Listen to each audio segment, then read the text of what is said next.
সুপ্রিয় দর্শক, আমি আফজাল হোসেন স্বাগত জানাচ্ছি সম্পাদকীয়তে। অন্তর্বর্তীকালীন সরকারের প্রধান উপদেষ্টা অধ্যাপক ডক্টর মোহাম্মদ ইউনূস বলেছেন, শ্রমিকদের আগের অবস্থায় রেখে নতুন বাংলাদেশ গড়া সম্ভব নয়। শ্রমজীবী মানুষের শ্রমে আর ঘামে দেশের অর্থনীতির চাকা ঘুরলেও বছরের পর বছর তারা উপেক্ষিত। ফলে মে দিবসের চেতনার ১৪০ বছর পরও তাদের ভাগ্যের চাকার তেমন পরিবর্তন হয়নি। এখনও ন্যূনতম মজুরির দাবিতে রাস্তায় নামতে হয় শ্রমিকদের। মালিকের স্বেচ্ছাচারিতায় যখন তখন চাকরি হারাতে হয়। সবচেয়ে বেশি বৈষম্যের শিকার শ্রমজীবী মানুষ। মালিক শ্রমিক ঐক্যের বার্তা নিয়ে আজকের সম্পাদকীয় শ্রম শোষণের উত্তরণের পথ। আর এ নিয়ে আলোচনার জন্য স্টুডিওতে উপস্থিত আছেন সৈয়দ সুলতান উদ্দিন আহমদ, প্রধান শ্রম সংস্কার কমিশন, এবং সুমাইয়া ইসলাম, নির্বাহী পরিচালক, বাংলাদেশ নারী শ্রমিক কেন্দ্র। দর্শক, আপনারাও আলোচনায় অংশ নিতে পারেন। এজন্য আপনাদের ফোন করতে হবে টেলিভিশনে দেখার নম্বরে, এছাড়া ফেসবুকের মাধ্যমেও আপনাদের মন্তব্য পাঠাতে পারেন। আলোচনা শুরুতেই জানিয়ে দেব এখনকার প্রধান শিরোনামগুলো। রাখাইনে করিডোর নিয়ে সিদ্ধান্ত নেবে নির্বাচিত সরকার, বললেন তারেক রহমান। বিদেশি নয়, দেশের মানুষের স্বার্থ রক্ষার আহ্বান। নির্বাচনের সুনির্দিষ্ট রোডম্যাপ দাবি। ক্ষমতায় গেলে নারীদের জন্য নিরাপদ কর্মস্থল নিশ্চিতের প্রতিশ্রুতি জামায়াতের। বিশেষ দলের সঙ্গে মিলে যাচ্ছে নির্বাচন কমিশনের বক্তব্য, অভিযোগ এনসিপি নেতাদের। নতুন বাংলাদেশ গড়তে আগে বদলাতে হবে শ্রমিকের ভাগ্য, বললেন প্রধান উপদেষ্টা। সব পক্ষের ঐক্যের সংস্কার কমিশনের সুপারিশ বাস্তবায়ন করবে সরকার।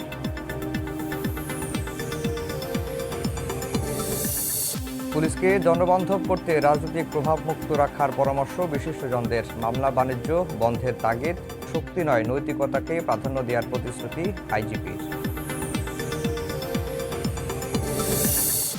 এবং পরিবারের 7 সদস্যকে জিম্মি করে বাড়িঘর দোকানে ভাঙচুর, লুটপাট। ঝালকাঠিতে দেশীয় অস্ত্র নিয়ে মুখোশধারীদের হামলা, জমি নিয়ে বিরোধের জের, দাবি পুলিশের।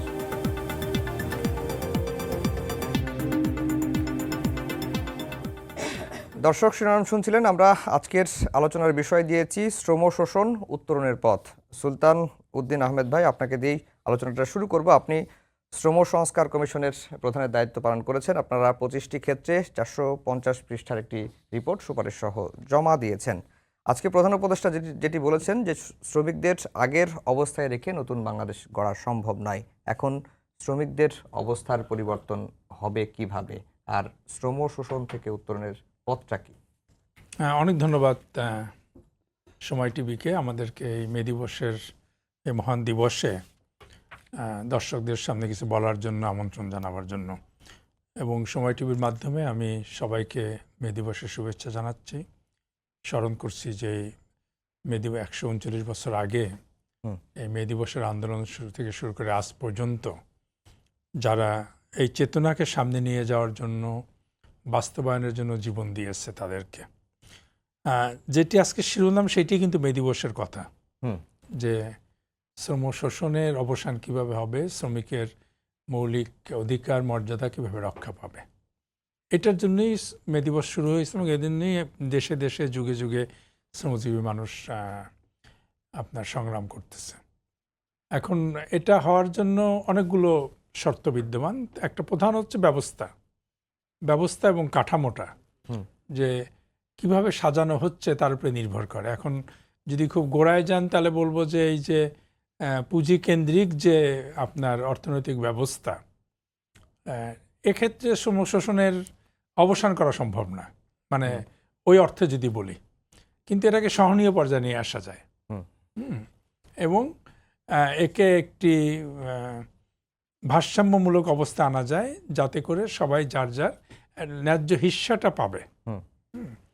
সেটির জন্য দরকার যেগুলো, সেগুলোই আসলে কমিশন বিবেচনায় রেখে সুপারিশগুলো করেছে। যেমন প্রথমত হচ্ছে যে সমস্ত শ্রমিককেই স্বীকৃতি দেওয়া যে সে শ্রম দিয়ে তার জীবিকা অর্জন করে। তো এটা যদি হয় তাহলে তারপরেই তার জীবিকা অর্জন যেহেতু করে শ্রম দিয়ে, সেহেতু জীবিকার ব্যাপারটা নিশ্চিত করা, যে তার জীবিকার একটা মানদণ্ড ঠিক করা। হ্যাঁ, এই জীবিকার মানদণ্ড ঠিক করতে গিয়েই কিন্তু এই শোষণের ব্যাপারটা চলে আসে। আপনি যদি এমনভাবে একটা মানদণ্ড ঠিক করতে পারেন এবং কাঠামোটা যদি এমনভাবে হয় যে সেই মানদণ্ড অনুযায়ী সমস্ত ব্যবস্থাটা চলতেছে, তাহলে দেখা যাবে শোষণের মাত্রাটা কমে আসবে। কারণ শ্রমিক যদি একটা ন্যায্য মজুরি পায়, তাহলে ওই শ্রমিকের যে বাড়তি শ্রমের কারণে, শোষণেরটা আসলে একটা অর্থনীতির টার্ম, একটা যে আপনি যে বাড়তি শ্রম দেয় সেই বাড়তি শ্রমটাই হচ্ছে শোষণের একটা উপাদান। এখন এটি করতে পারলে একটা সহনীয় পর্যায়ে চলে আসে। এই জন্য শ্রম সংস্কার কমিশন দেখবেন যে এক থেকে যে সুপারিশগুলো দিয়েছে, প্রথম সুপারিশটাই হচ্ছে যে প্রত্যেককে শ্রমিক হিসাবে স্বীকৃতি দিয়ে তাকে একটি আইনের সুরক্ষার মধ্যে আনতে হবে। তারপর একটি জাতীয় ন্যূনতম মজুরির মানদণ্ড ঠিক করতে হবে যাতে, এবং সেটা করতে হবে একটি পরিবারের মর্যাদাকর জীবনযাপন উপযোগী। ওই মানে কোনো মতে একটা মজুরি দিয়ে দিলাম আপনি খেয়ে বাঁচেন কোনোভাবে, এটা না। তারপরে তার একটা সামাজিক নিরাপত্তা বলয় থাকতে হবে, যে কোনো কারণে সে যদি কর্মহীন হয়ে যায় তার জন্য কোনো সামাজিক নিরাপত্তার সুযোগটা পায়। অর্থাৎ এটা ভারসাম্য তৈরি করা এবং মৌলিক অধিকার নিশ্চিত করা। হ্যাঁ, এটা যদি করা যায় এবং শ্রমিককে যদি তার আপনার সংগঠিত হওয়ার ক্ষমতা দেওয়া যায়, সে যদি দর কষাকষি করতে পারে তার ন্যায্য হিস্সা নিয়ে, তাহলে এই ব্যবস্থার মধ্যেও একটা সহনীয় পর্যায়ে যাওয়া যায়। এই জন্যই এই জিনিসগুলো তৈরি হয়েছে। এই জিনিসগুলো কিন্তু তৈরি হয়েছে এই পুঁজিবাদী ব্যবস্থার মধ্যেই, যাতে একটা সহনীয় অবস্থা বিরাজ থাকে, কিছু অ্যাটলিস্ট ন্যূনতম ন্যায্য হিস্সারা যেন পেতে পারে। তাহলে শোষণের মাত্রাটা কমে আসবে। হয়তো একটা সময় শোষণের অবসান হতে পারে, কিন্তু সেটা অনেক দীর্ঘ সময়ের পথ। হ্যাঁ, তো এই কয়টা জিনিস নিশ্চিত করতে পারলে আপনার এটা মাত্রাটা কমে আসবে এবং তার ন্যায্য হিস্সাটা সে পাবে। অ্যাটলিস্ট মর্যাদা নিয়ে জীবনযাপন করার উপযোগী একটা পরিবেশ তৈরি হবে। জি, সুমাইয়া আপা, যেটি সুলতান ভাই বললেন যে দর কষাকষির একটা সুযোগ তৈরি করা, কিন্তু বর্তমান যে মানে সময়ে, এই সময়ে দর কষাকষি করতে গেলে প্রভাবশালী যে ব্যবসায়ী গোষ্ঠী বলেন বা প্রাতিষ্ঠানিক যে গোষ্ঠী যারা পুঁজিপতি যারা, তাদের সঙ্গে তো শ্রমিকরা পেরে ওঠে না। এই ক্ষেত্রে কি করা যায়? এটা কিন্তু থ্যাংক ইউ যে আমাদেরকে ইনভাইট করার জন্য, এবং মে দিবসের শুভেচ্ছা দেশে এবং বিদেশে যত শ্রমিক আছেন সবাইকে। সুলতান ভাই অলরেডি বলে দিয়েছে যে আপনি যদি তাদেরকে সংগঠিত করতে পারেন, মানে তাদেরকে ইউনিয়ন তৈরি করতে দেওয়া, গ্রুপ তৈরি করতে দেওয়া এবং তাদেরকে কথা বলার জায়গা স্পেসগুলো তৈরি করতে দেওয়া, তাহলে কিন্তু দর কষাকষি করতে পারবে। শুধুমাত্র চাকরি, পুঁজিবাদী অর্থনীতি তো হচ্ছে সবসময় এক্সপ্লয়েটেটিভ থাকে না, শ্রমিকের কাছে সবসময় শোষণ এবং বঞ্চনার জায়গাটা তৈরি করে। তো যদি সেটার প্রাতিষ্ঠানিক এবং অপ্রাতিষ্ঠানিক, প্রাতিষ্ঠানিক শ্রমিকরা অনেক সময় পারে ইউনিয়ন ফর্ম করতে, সংগঠিত হতে। অপ্রাতিষ্ঠানিক যারা, তারা একেবারেই পারে না সংগঠিত হওয়ার, ইউনিয়ন করার তাদের কোনো রাইটসই নাই। তো সেই জায়গাগুলোতে যদি আমরা কাজ করতে পারি, এই বর্তমান যে বৈপ্লবিক সরকার, এই সরকার যদি কাজ করে অপ্রাতিষ্ঠানিক খাতকেও যদি তাদের শ্রমিকের মর্যাদার মধ্যে নিয়ে আসতে পারে এবং সবাইকে সংগঠিত হওয়ার, যদি নিজেরা একত্র ঐক্যবদ্ধ হয়, তখনই সম্ভব হচ্ছে দর কষাকষিতে যাওয়া। এখন দর কষাকষির যে অপর দিকে যার সঙ্গে করবে, যে নিয়োগকর্তা, আমরা এখন আর মালিক বদলে চাই না, এবং এটা সুলতান ভাই তার ইয়েতে রিপোর্ট থেকে শুরু করে আমরা যখন বসছি যে নিয়োগকর্তা সে, হ্যাঁ, তো নিয়োগকর্তার পক্ষ যদি খুব মানে তারা প্রভাবশালী হয় সবসময়, এবং তারা আইন প্রণেতার জায়গায় পার্লামেন্ট মেম্বার থাকে অনেক বেশি, ব্যবসায়ী মহলরা, তারা কখনোই শোষণ করতে মানে কখনোই পারবে না, মানে তারা ওই লেভেলের জায়গাতে যেতে পারবে না যদি কিনা দেখে যে আমার এখানে ইউনিয়ন আছে, এখানে আমার অর্গানাইজেশনগুলো আছে, এখানে সরকার তাকে সাপোর্ট করে। তাহলে কিন্তু এই শ্রমিককে যে শোষণ করে, বেতন না দেয়, ফ্যাক্টরি বন্ধ করে দেয়, রানা প্লাজার ঘটনা ঘটলো, তাজরিনের ঘটনা ঘটে, আমাদের বিদেশে শ্রমিকরা যারা আছে তাদেরকে নিয়ে যেয়ে কোনো কাজ দেয় না, রেমিটেন্স চুরি হচ্ছে, বন্দি করে রাখছে, মেয়েরা যোগাযোগ করতে পারে না। এমনকি বাংলাদেশে এখনও গৃহশ্রমিককে শ্রমিক হিসাবে যে আইনের মর্যাদা দেওয়া, সেই জায়গাটাও নাই। এবং আইনের মধ্যে স্পেসিফিকলি বলা আছে গৃহশ্রমিককে যুক্ত করা যাবে না। যেখানে আপনি শ্রমিক হিসেবেই যুক্ত করতে পারছেন না, তাহলে গৃহশ্রমিক তার এমপ্লয়ারের সঙ্গে কিভাবে দর কষাকষি করবে? এবং আমরা ইদানিংকালের কিছু ঘটনা তো দেখছি, আমাদের মিডিয়াতে আসছে, আর কি তার আগেও হচ্ছে গিয়ে আমাদের ওই ডেইলি স্টারের যে ঘটনাটা ঘটলো, যে মেয়েটা প্রীতি, তো সেইখানে আমরা কি দেখলাম যে ওই নারী শ্রমিককে মেরে ওই এক এক বাড়িতে দুটো ঘটনা ঘটেছে, এবং তারপরে কিন্তু তার আর কোনো আপডেট হয় নাই, আপোষ করতে বাধ্য হয় না। তো সেই জন্য প্রভাবশালী মহল সে যেই হোক না কেন, ন্যায় বিচার প্রাপ্তি যদি করতে হয় তাহলে তাদেরকে সংঘবদ্ধ হতে দিতে হবে, শ্রমিকের মর্যাদা স্বীকৃতি থাকতে হবে।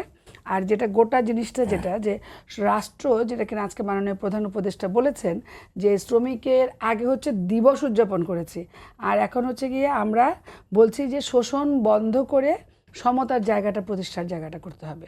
আর এটা তো এককভাবে রাষ্ট্র করতে পারবে না, তখন সবাইকে মিলে এবং স্বীকৃতি দিয়ে এবং ফলো আপ মনিটরিংটা যদি খুব স্ট্রেনথেনিং হয় তাহলে সেই শোষণ এবং বঞ্চনার জায়গাটা বন্ধ করা সম্ভব। এটা রাতারাতি হবে না, কিন্তু ক্রমান্বয়ে এটা বন্ধ হতে সম্ভব। জি, সুলতান ভাই, একটি কথা যেটি আপা বলছিলেন যে অপ্রাতিষ্ঠানিক খাতটাকেও একটি আইনি কাঠামোর মধ্যে নিয়ে আসতে হবে। আমরা যতটুকু জানি যে অপ্রাতিষ্ঠানিক খাতে 7 কোটির মতো মানুষ বা শ্রমিক কাজ করে। আমি যদি কৃষির কথা বলি যে সংগঠন করার অধিকার দিতে হবে, কিন্তু কৃষি সেক্টরে যারা কাজ করে তারা তো আর সংগঠিত, বাংলাদেশের সংগঠন কি এরকম আছে বা তারা কি সংগঠিত হতে পারে? সংগঠন আছে এবং খুব ঐতিহ্যবাহী সংগঠনই ছিল। কৃষকদের আন্দোলনই তো বাংলাদেশের উপমহাদেশের স্বাধীনতার একটা বড় অংশ ছিল। কিন্তু যতদিন যাচ্ছে ততদিন আমাদের এই সুযোগগুলো কমিয়ে আনতেছি, আমরা স্পেসটা কমিয়ে দিচ্ছি। এই জন্য আমরা বলেছি যে কৃষকরা ইউনিয়ন পরিষদ ভিত্তিক সংগঠন করতে পারবে, অপ্রাতিষ্ঠানিক শ্রমিকরা তাদের জাতীয়ভাবেও করতে পারবে, অঞ্চল ভিত্তিকও করতে পারবে। অর্থাৎ এটি একটা মূল বিষয় যে আপনি যত অধিকারই নিশ্চিত করেন না কেন, অবশ্যই আইন ভঙ্গ হলে পরিদর্শন বিভাগ ব্যর্থ হলে বিচার আদালত সবই থাকতেছে, কিন্তু আপনাকে সংগঠিত হওয়ার অধিকার দিতে হবে। এবং এই সংগঠিত হওয়ার অধিকার কোনো অবাস্তব, কোনো বায়বীয় কোনো বিষয় না। আমাদের সংবিধান সেই অধিকার সবাইকেই দিয়েছে, সবাই করতে পারে। কিন্তু যদি একটি আইনি কাঠামোর মধ্যে দর কষাকষি করতে হয় যাতে আপনার নিয়োগকারী বাধ্য হবে বসতে, এবং সেটা হবে গঠনমূলক। এখানে কিন্তু আমি যখন বাধ্য বলতেছি তখন জোর কথা বলতেছি না, অর্থাৎ দুইজনের মধ্যেই আস্থা এবং মর্যাদার একটা জায়গা আসবে যে আমার একটা আইনি কাঠামো আছে যেখানে আমি আর তুমি দর কষাকষি করবে, একটা জায়গায় পৌঁছাবো। সেক্ষেত্রে কিন্তু এটি মানে সম্ভব সব জায়গায়। আমরা প্রথমেই আমাদের একটা মানসিকতা হচ্ছে, আমরা প্রথমেই ধরে নিই কৃষি শ্রমিকদেরকে আমি চিনব কিভাবে, এরা তো মাঠে কাজ করে, গ্রামে ছড়িয়ে থাকে। কিন্তু আসলে তো আমাদের ইউনিয়ন পরিষদ একটি ইউনিট, একটি স্থানীয় সরকারের ইউনিট। এই ইউনিটকে ঘিরে অনেক কর্মকাণ্ড আছে। তাহলে সেখানে ঘিরে যদি অনেক কর্মকাণ্ড থাকে, এমনকি গ্রাম আদালতও তো আছে আজকাল, তাহলে আমার কেন কৃষকরা, ওখানকার কৃষি শ্রমিকরা একটা সংগঠন করে তারা যদি ইউনিয়ন পরিষদের সাথে তাদের কাজ থাকতে পারে, তাদের ওইখানকার যারা নিয়োগ করে তাদের সাথে কাজ থাকতে পারে, কৃষি অফিসারদের সাথে কাজ থাকতে পারে। এখন একজন মানুষ যদি একজন কৃষি শ্রমিককে 3 দিন বা 1 মাস কাজ করিয়ে ঠিকমতো মজুরি না দেয়, সে কি করবে? তার যেতে হবে তো কোথাও, তার নালিশের জায়গা থাকতে হবে একটা। অথবা মনে করেন একটা ইউনিয়নে 200 কৃষি শ্রমিকের যদি সম্মিলিত কোনো দাবি থাকে, আজকের দিনে কীটনাশক ব্যবহার কারণে কৃষকদের মধ্যে ক্যান্সার বেশি, এটি আপনার স্বাস্থ্য বিভাগেরই অনেক গবেষণায় আসতেছে। এখন এর বিরুদ্ধে তারা কিভাবে প্রতিবাদ করবে? তারা সম্মিলিত ব্যবস্থা থাকতে হবে। এই কীটনাশক কারা বিক্রি করে, এটা কি বৈধ না অবৈধ? আমরা শুনি অনেক সময় যে কীটনাশক বাইরে বিক্রি করা যায় না, সেটি বাংলাদেশে বিক্রি হয়। তো এটা একটা উদাহরণ দিলাম। মজুরির ব্যাপার আছে। সবচেয়ে বড় কৃষি শ্রমিকদের যেটা হচ্ছে যে কিছু মৌসুমে তাদের অনেক চাহিদা, কিছু মৌসুমে তাদের কাজই নেই। তাহলে সে কাজটা কি করবে? অর্থাৎ প্রত্যেকটা শ্রমজীবী গোষ্ঠীর যিনি অর্থনৈতিক কর্মকাণ্ডের সাথে যুক্ত, এটা মনে রাখতে হবে, যিনি অর্থনৈতিক কর্মকাণ্ডের সাথে যুক্ত তার কিছু না কিছু বিষয়ে ব্যক্তিগত এবং সম্মিলিত ভাবে কথা বলার জায়গা থাকতে হবে। ব্যবসায়ীদেরও থাকতে হবে, কারণ সে অর্থনৈতিক কর্মকাণ্ডে যুক্ত। আর যখনই অর্থনৈতিক কর্মকাণ্ডে যুক্ত তখনই তার সাথে অনেকগুলো বিষয় যুক্ত। কিন্তু শ্রমিকদের জন্য এটা আরো জরুরি। এই জন্য শ্রমিকের তো আর কোথাও যাওয়ার জায়গা নেই, হয় সে আদালতে যাবে না সে দর কষাকষি করবে। আমরা বলেছি যে সবসময় এই জায়গাটা তৈরি হলে আলোচনার মাধ্যমে, আস্থার মাধ্যমে, পারস্পরিক মর্যাদার মাধ্যমে, এই যেটা আপনি আজকে আপনার প্রতিবাদ্য যেটা, যে কোনো একটা সহনীয় অবস্থায় যাওয়া যায়। যারা প্রাতিষ্ঠানিক খাতের যারা শ্রমিক আছে তাদের ন্যূনতম মজুরি এবং এই মজুরি দিয়ে জীবনযাপনের একটা স্ট্যান্ডার্ড মেনটেন করা যায় কিনা, বা কর্মক্ষেত্রে নানারকম ঝুঁকিপূর্ণ পরিবেশ আছে, এটা কিভাবে নিশ্চিত? মানে এটা তো এমন একটা জিনিস যেটা বলার অপেক্ষা রাখে না, যে আপনার 12,000 16,000 মনে হয় সর্বোচ্চ যে শিল্প, সেখানে সম্ভবত 16,000 ছিল, 18,000 করেছে, তাও এখনো বাস্তবায়ন হয়নি। তাহলে বোঝাই যাচ্ছে যে এই 12,500 বা 16,000 এটা দিয়ে মর্যাদা করতে দূরের কথা, কোনো মতেই বেঁচে থাকা যায় না। যার জন্য শ্রমিক কী করে, ওভারটাইম করে, তাই না? মজুরিটা এমনভাবে নির্ধারণ করা হয় যাতে শ্রমিক ওভারটাইম করতে আগ্রহী হয় বা বাধ্য হয়। সুতরাং এইটাই তো মে দিবসের চেতনার আরেকটা লঙ্ঘন। কারণ মে দিবসটা প্রতীকী অর্থে শুরু হয়েছিল 8 ঘন্টা কাজের দাবিতে। তা এখন আপনি যদি মজুরি কাঠামোটা এমন হয় যে শ্রমিকের চাবে ওভারটাইম করি, কারণ তার চলার কোনো পথ নেই, হ্যাঁ, তাহলে আপনি মে দিবসের চেতনার কি হলো? শোষণ তো অনেক বড় ব্যাপার, অনেক পরের ব্যাপার। অর্থাৎ এইখানে কত কিছু কিছু জিনিস, এবং এই যে 8 ঘন্টা কাজের, এই যে 10 ঘন্টা বা 12 ঘন্টা এই যে ওভারটাইম সহ, এটি কিন্তু আমাদের কর্মসংস্থানকে ক্ষতিগ্রস্ত করতেছে। কারণ এই সমস্ত প্রতিষ্ঠানগুলো কিন্তু 2 শিফট হতে পারত। হ্যাঁ, 2 শিফট হলে এই আমাদের কর্মসংস্থান হতো, আবার কাজের মাধ্যমে একটা দক্ষ জনশক্তিও গড়ে উঠত। আবার এই যে লোকগুলো 12 ঘন্টা কাজ করতেছে তার উৎপাদনশীলতা কিন্তু ক্ষতিগ্রস্ত হচ্ছে। এই দীর্ঘ কর্মঘণ্টা কিন্তু একটা ছোট্ট জিনিস না, যে এইটার উপরে ভিত্তি করে যে আন্দোলন হলো, এবং সেই আন্দোলনটা যে সারা পৃথিবীতে আজকে 139 বছর যাবৎ এই আন্দোলনকে মানুষ ধারণ করতেছে, এর পিছনে তো নিশ্চয়ই একটা বড় ধরনের অন্তর্নিহিত অনুপ্রেরণা ছিল। সেই অনুপ্রেরণা হচ্ছে 8 ঘন্টা কাজ আমি যদি করি তাহলে আমার 8 ঘন্টা বিশ্রাম হবে, 8 ঘন্টা আমি সামাজিক কর্মকাণ্ডে যুক্ত থাকতে পারবো, যেটা সমাজকে আমার উদ্ভাবনী, আমার ক্রিয়াকর্ম, আমার সম্পৃক্ততা, এটি একটি আলাদা সমাজ সংস্কৃতি গড়ে তুলবে, সমাজ কাঠামো গড়ে তুলবে। এই জন্যই কিন্তু 8 ঘন্টা কাজটা আজকে এই মে দিবসের এই জিনিসটাকে, মে দিবসকে বয়ে নিয়ে বেড়াচ্ছে আপনার দীর্ঘদিন যাবৎ দেশে দেশে, এক জায়গায় সীমাবদ্ধ নাই। অনেক বড় বড় দাবি নিয়ে তো আন্দোলন হয়েছে, হয়নি? সব দাবি কি 140 বছর যাবৎ চলছে? চলেনি তো। সব দাবি কি সারা পৃথিবীর লোকজন গ্রহণ করে না? এই একটা বড় একটা স্পিরিট হচ্ছে এটা। সুমাইয়া, আমরা দেখতে পাচ্ছি যে গত 1.5 দশকে বিশেষ করে পোশাক খাতে আমরা দেখছি যে প্রতি বছর গড়ে 15% প্রবৃদ্ধি অর্জন করছে, যা আন্তর্জাতিক মানদণ্ডে এক অভূতপূর্ব ঘটনা। এবং এই সেক্টরে বা এই খাতে নারী শ্রমিকরাই বেশি জড়িত। এই সেক্টরে অনেক সীমাবদ্ধতার কথা শুনি, নানা রকম দুর্ঘটনার কথা তো আছেই। তো এই সেক্টরটাকে ডেভেলপ করার জন্য নারী শ্রমিকদের মর্যাদা, এবং বাংলাদেশের পোশাক খাতের সুনাম তো বিশ্বব্যাপী রয়েছে, এবং যেই খাতটাকে টিকিয়ে রেখেছে নারী শ্রমিকরা, এবং অনেকের অভিযোগেই আমরা শুনতে পেয়েছি আজকে যে 35 বছর নারীরা হলেই তাদেরকে ছাঁটাই করা হয়, ঠিকমতো বেতন দেওয়া হয় না, রাস্তায় নামতে হয়। এদের উন্নয়নে কি করা যায়? একটা জিনিস আপনি দেখেন যে গার্মেন্টসের কিন্তু নারী শ্রমিকের যে ডেটা সেখানে বলছে যে নারী শ্রমিকের সংখ্যা কমে গেছে, মানে গার্মেন্টস ক্ষেত্রে। ইভেন আপনি বিদেশে অভিবাসী শ্রমিক যারা, তাদের সংখ্যাও কমে গেছে। তো আমরা নারী সংস্কার কমিশনে যখন কাজ করেছি, তাতে আমরা গ্রাম পর্যায়ে যখন কথা বলতে গেছি, সেখানে কিন্তু একদম স্পষ্টভাবে বলেছে যে এই নারীরা কেন ঘর বিক্রি চলে গেল, আর কেন হচ্ছে কি তারা কর্মে ফিরছে না, না শহরে না গ্রামে।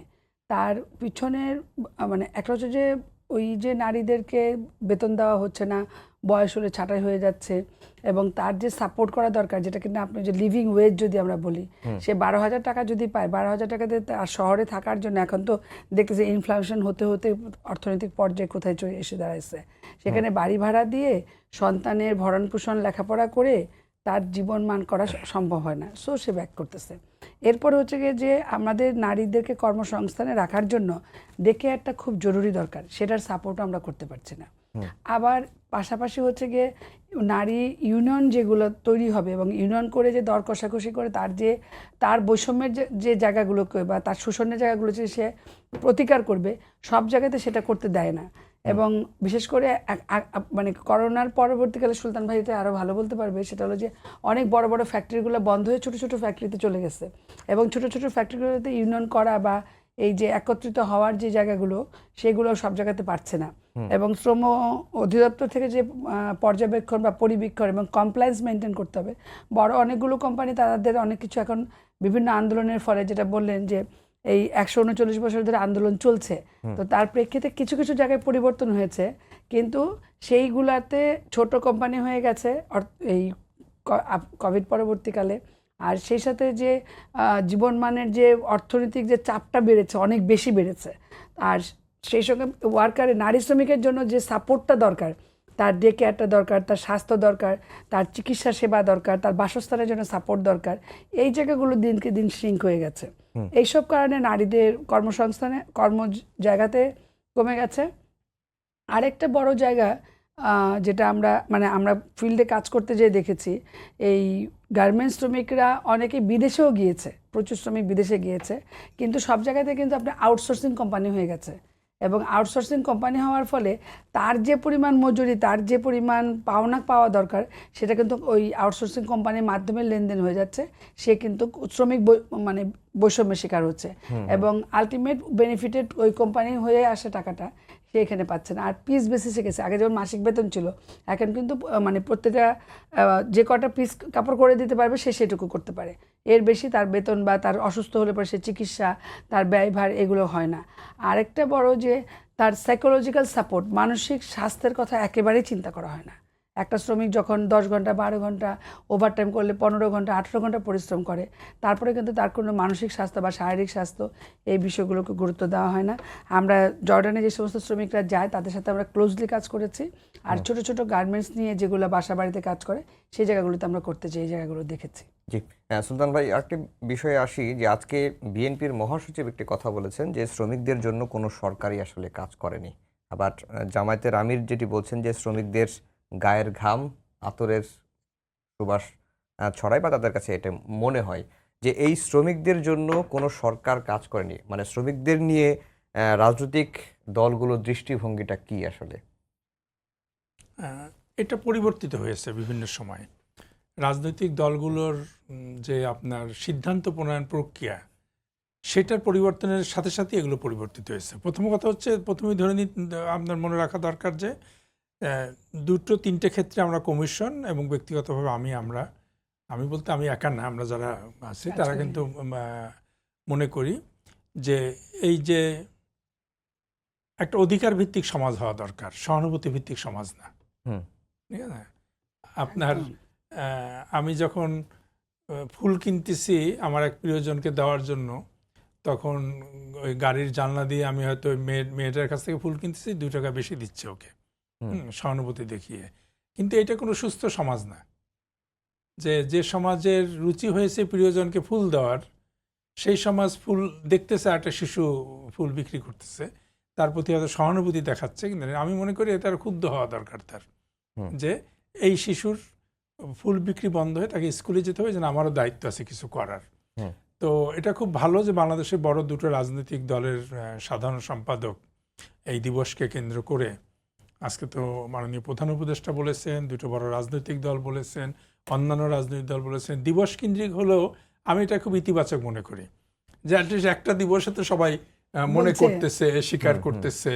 যেমন ফখরুল ইসলাম আলমগীর সাহেব যারা বলেছেন সেটা খুবই তাৎপর্যময়, হ্যাঁ, যে কোনো সরকার করেনি যে এটি সত্য কথা। এবং ফখরুল ইসলাম আলমগীর সাহেব তো অ্যাটলিস্ট যখন কথা বলেন তখন তিনি বিশ্বাস থেকেই কথা বলেন, মার্জিতভাবেই কথা বলেন। তো এটা কিন্তু আমি বলবো যে এটা কারণ হচ্ছে রাজনৈতিক দলের সিদ্ধান্ত প্রণয়ন প্রক্রিয়ার মধ্যেই পরিবর্তন হয়েছে। দীর্ঘদিন যাবৎ নির্বাচনের নামে বাংলাদেশে যে আপনার একটা ব্যবসায়িক সংস্কৃতি তৈরি হয়েছে, ব্যবসায়ীদের দ্বারা দল নিয়ন্ত্রণ করা, মনোনয়নের নামে বাণিজ্য এবং নির্বাচন ও টাকার নামে নির্বাচন, হ্যাঁ, যে আপনি টাকা ছাড়া নির্বাচিত হতে পারবেন না, এটি তো সবারই জানা কথা। এখন এটা দুর্নীতির ব্যাপার নয়, তো টাকা খরচ করতেই হবে। এতে করে হচ্ছে কি, সমস্ত সিদ্ধান্তগুলো রাজনৈতিক দলের সিদ্ধান্ত হয়ে গেছে ব্যবসা কেন্দ্রিক।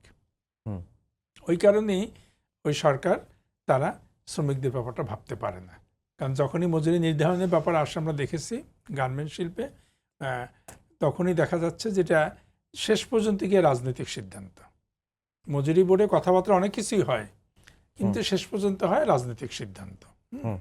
অতএব এখানে রাজনীতিকে শ্রমিকদের প্রতিনিধিত্ব করার একটা সুযোগ তৈরি করে দিতে হবে, যাতে করে আপনার শ্রমিক আন্দোলন কোনো বা শ্রমিকদের যে আপনার দাবি বা শ্রমিকদের যে অধিকার, এটা রাজনীতির বাইরের কিছু না, এর সাথে রাজনীতি সম্পৃক্ত। কিন্তু এটা করতে হবে শ্রমিক আন্দোলনকে নিজস্ব শক্তি অর্জনের মাধ্যমে। শ্রমিক আন্দোলন যদি সবসময় দল নির্ভর হয়ে যায়, তখন কিন্তু ওই দলগুলো আর এই শ্রমিকদের ব্যাপারে খুব বেশি মাথা ঘামাবে না। তবে একদিকে যেমন রাজনৈতিক দলের সিদ্ধান্ত প্রণয়নে সাধারণ মানুষের থেকে উঠে আসা নেতৃবৃন্দ, শ্রমিক আন্দোলন থেকে উঠে আসা নেতৃবৃন্দের, নারী আন্দোলন থেকে উঠে আসা নেতৃবৃন্দের ভূমিকা থাকতে হবে। জি। আবার পার্লামেন্ট সহ সব জায়গায় একটা প্রতিনিধিত্বের নিশ্চয়তা থাকতে হবে। জি। আপনি যদি দেখেন, জাস্ট আমি এই যে আমাদের যে 50 জন নারী সদস্য, সংসদ সদস্য, আপনি গত 20 বছর বা 25 বছরের একটু হিসাব নেন যে এই 50 জন সংসদ সদস্যরা তারা কি আসলে নারীদের প্রতিনিধিত্ব করছে না যার যার দলকে প্রতিনিধিত্ব করেছে? তাদের কি কোনো বিল আছে পার্লামেন্টে নারীদের ব্যাপারে আপনার করা? তাহলে কথা তো ছিল নারীদের ক্ষমতায়নের জন্য ওইটা, তাই না ব্যাপারটা? তাহলে তারা নারীদের প্রতিনিধিত্ব করবে, নারীদের ব্যাপারে বিল আনবে, তাহলে তো নারী শ্রমিকদের আজকে এই অবস্থা হয় না। আজকে যতগুলো গার্মেন্টসকে কেন্দ্র করে, আপনি যেটা বললেন, আপা যেটা বললো, গার্মেন্টসকে কেন্দ্র করে যতগুলো শিল্পাঞ্চল গড়ে উঠেছে, সেখানে একজন নারী নাগরিক হিসাবে, শ্রমিক বাদ দেন, ওই অঞ্চলে বসবাসরত লক্ষ লক্ষ নারীর যে একদম ন্যূনতম যে সুবিধাগুলো দরকার, আপনার একটা কমিউনিটি হাসপাতাল, একটা ডে কেয়ার সেন্টার, স্কুল, তার একটু বসার জায়গা, চলার জায়গা, এটা কি আছে? নাই তো। তাহলে এই বিলগুলো কেন আসেনি পার্লামেন্টে? নারীদেরই হয়। অর্থাৎ সিদ্ধান্ত প্রণয়ন প্রক্রিয়ায় এখন পেশাজীবী, শ্রমজীবীদের, নারীদের, অধিকার কর্মীদের অংশগ্রহণের কাঠামোটা আমাদের এখন চিন্তা করার সময় এসেছে। সুমাইয়া আপা, যেটি সুলতান ভাই বললেন যে রাজনীতিতে শ্রমিকদের প্রতিনিধিত্ব করার সুযোগটা দিতে হবে, আপনার কাছে কি মনে হয় যে এবং যেটি শেষ পর্যায়ে হলো যে শ্রমিকদের মজুরি নির্ধারণ সরকারি দল, সরকার একটা সিদ্ধান্ত নেয়, কিন্তু শেষ পর্যন্ত আসে রাজনৈতিক সিদ্ধান্ত থেকেই? এই জায়গাটাতে একদম পরিষ্কার, সেটা হচ্ছে যে আমরা এতকাল ধরে যে ট্রেড ইউনিয়নগুলো বা যেভাবে করে কাজ করছে, তার মধ্যে মেজরিটি দেখতে পাচ্ছিলাম যে দলের, মানে আওয়ামী লীগ হলে সেটা আওয়ামী লীগের, বিএনপির হলে বিএনপির, মানে দলের গ্রুপরা এটাকে চালায় এবং ওই দলের লোকজনগুলোই ব্যবসা করে। তো শ্রমিকের প্রতিনিধিত্ব সেখানে থাকে না। এবং আমরা নারী সংস্কার কমিশন থেকে যখন কিনা চিটংয়ে শ্রমিকদের সাথে আমরা বসেছি, তারা বলেছে যে আমাদের তো প্রতিনিধিত্ব পার্লামেন্ট পর্যন্ত থাকে না, ওখানে থাকে মালিক পক্ষ, মানে নিয়োগকর্তা যারা বড় বড় ফ্যাক্টরি মালিক তারা থাকে, আর হচ্ছে গিয়ে ট্রেড ইউনিয়ন, দলের ট্রেড ইউনিয়ন, তাই তো সুলতান ভাই? এবং সেটা যখন যে দল ক্ষমতা থাকে তাদের রিপ্রেজেন্টেশন থেকে তারা কথা বলে তাদের হয়ে। তো এই জায়গাতে মানে শ্রমিকের একটা নিউট্রাল জায়গা থাকতে হবে, মানে শ্রমিকের কথা শ্রমিক নিজেই বলবে, হ্যাঁ, এবং তার রিপ্রেজেন্টেশনটা একদম গ্রাউন্ড লেভেল থেকে শুরু করে ন্যাশনাল পর্যায়ে পর্যন্ত থাকতে হবে। এবং নারীর প্রতি যে শোষণ, এই শ্রমিকের যে শোষণ, এবং সেই শোষণ হচ্ছে গিয়ে সমকাজে সমমজুরি নাই, তার কর্মঘণ্টা নিয়ে শোষণ চলে, তার প্রতি যে অমানবিক আচরণগুলো করা হয় সেটা দেশে এবং বিদেশে, তো সেইগুলোকে বন্ধ করতে হলে পরে নেতৃত্ব বিকাশের জায়গাটা হতে হবে এবং প্রান্তজনের কাছে, গ্রাসরুট লেভেলে যে নারীরা আছে, যে শ্রমিক নারীরা আছে, তাদেরকে সংগঠিত করে একসাথে তাদের আওয়াজ তুলতে হবে। এবং এখানে কিন্তু পলিটিক্যাল পার্টিরা তারা সাপোর্টে থাকতে পারে, কিন্তু তারাই মূল ভূমিকা পালন করবে। তাহলে কিন্তু আমাদের শ্রমিকরা সেই আগের মতো করে যেটা বলেছে যে আজকে, যে এদের কথা কখনো বলা হয় না, কারণ এই জন্য বলা হয় না কারণ পলিটিক্যাল তার এজেন্ডা নিয়ে গেছে, তার এজেন্ডার সঙ্গে শ্রমিকের এজেন্ডা মিলেনি। এবং আমরা যখন ফিল্ডে কাজ করতে গিয়েছি তখন কিন্তু কৃষি শ্রমিক বলেছে, মৎস্যজীবী শ্রমিক বলেছে, যৌনকর্মী যে আছে সেও বলেছে যে আমাদের অধিকারের কথাটা আপনারা বলবেন, এবং আমরা ওই জায়গাটাতে যে কথা বলতে চাই। এবং পার্লামেন্টে যখন কিনা এই সংরক্ষিত আসনে নারীরা বসে, তারা তো কারোর ওই ধনী ব্যক্তিদের রিপ্রেজেন্ট করার জন্য আসে, ওই যে সিট তো বিক্রি হয়েছে। যদি সেখানে প্রতিনিধিত্ব থাকতো শ্রমিকের, তাহলে এই জিনিসটা হতো না এবং আমাদের দেশটা অনেক, দেশ বা রাষ্ট্র, মানে পুরো সমাজটা অনেক বেশি সমতার জায়গায় যেতে পারতো। সুলতান ভাই, আমরা একেবারে শেষের দিকে চলে এসেছি। শেষ একটি ছোট প্রশ্ন করি আপনাকে, যেহেতু আপনি কমিশনের প্রধান ছিলেন। শ্রমিকদের অধিকারের বা শ্রমিকদের অধিকার রক্ষায় গণমাধ্যমের ভূমিকাটা কি, আর গণমাধ্যমে যারা কাজ করে তারা আসলে কোন ক্যাটাগরিতে পড়ে? প্রথমটা, দ্বিতীয়টা দিয়ে বলি, গণমাধ্যমে যারা কাজ করে তারা শ্রমিকদের ক্যাটাগরিতে পড়ে। শুধু গণমাধ্যম না, আসলে আমাদের হচ্ছে যে যিনি শ্রম দিয়ে জীবিকা অর্জন করেন সবাই শ্রমিক। একদম, এটা গণমাধ্যমেই হোক আর সে দিনমজুরি হোক, তাকে শ্রমিক বলতে হবে, তার সুরক্ষা নিশ্চিত করতে হবে। আপনি দেখবেন যে কিছু কিছু জায়গায় ব্যাংক, বিমা, এমনকি গার্মেন্টস সহ বিভিন্ন জায়গায় কিছু পদ এমনভাবে তৈরি করা হয় তারা আসলে শ্রমিকদের চাইতেও অরক্ষিত, কিন্তু তাদেরকে বলা হয় তোমরা মালিকের লোক বা তোমরা নিয়োগকারীর লোক। ঠিক আছে, এখান থেকে বেরিয়ে আসতে হবে। জি।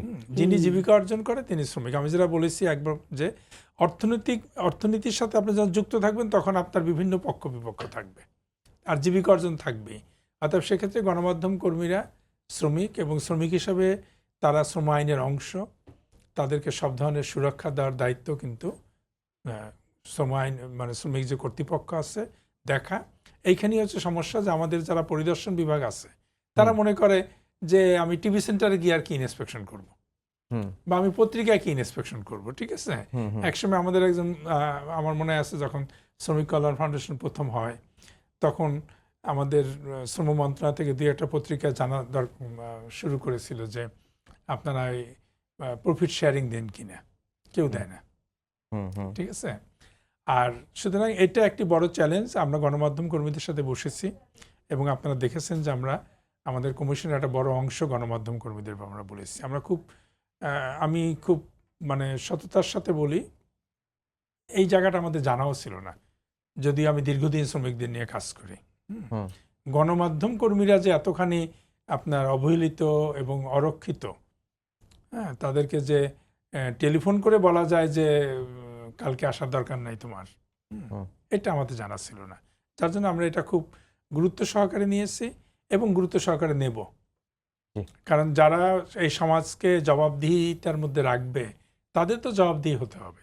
এটা গণমাধ্যমের সাথে আমাদের কোনো প্রতিদ্বন্দ্বিতা না, কারোর সাথেই কোনো প্রতিদ্বন্দ্বিতা না। আমরা ইদানিং আমরা অনেক শুনতেছি অনেক কমিশনের ব্যাপারে অনেকের প্রতিক্রিয়া।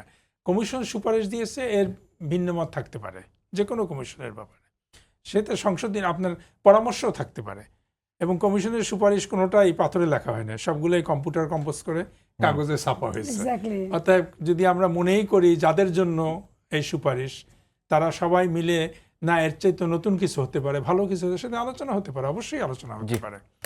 আর গণমাধ্যমের ভূমিকা যেটা বলবো, গণমাধ্যম যদি না থাকতো তাহলে এই যে মে দিবস কেন্দ্রিক যে আজকে আমরা সবাই শুনতেছি শ্রমিকদের প্রতি সহানুভূতি দেখাচ্ছে, গুরুত্ব দেখাচ্ছে, এটাও হতো না। যে আমরা যেটুকু, কারণ দিন দিন তো ট্রেড ইউনিয়ন দুর্বল হয়ে যাচ্ছে, হ্যাঁ, করা হয়েছে তাদেরকে দুর্বল। দিন দিন কাঠামোটা এমনভাবে সাজানো হয়েছে যে শ্রমিকদের দেখার ওইভাবে কেউ নেই। আমাদের ভরসাই হচ্ছে গণমাধ্যম। জি, সুমাইয়া আপা, আমি চাচ্ছিলাম যে আপনাকে আরেকটু সময় দেব, কিন্তু আমাদের সময় একেবারে শেষ আজকে। সবাইকে ধন্যবাদ জানিয়ে শেষ করছি। আমাদের আজকে সম্পাদকীয়, আগামীকাল আবারও দেখা হবে একই সময়ে। শুভরাত্রি।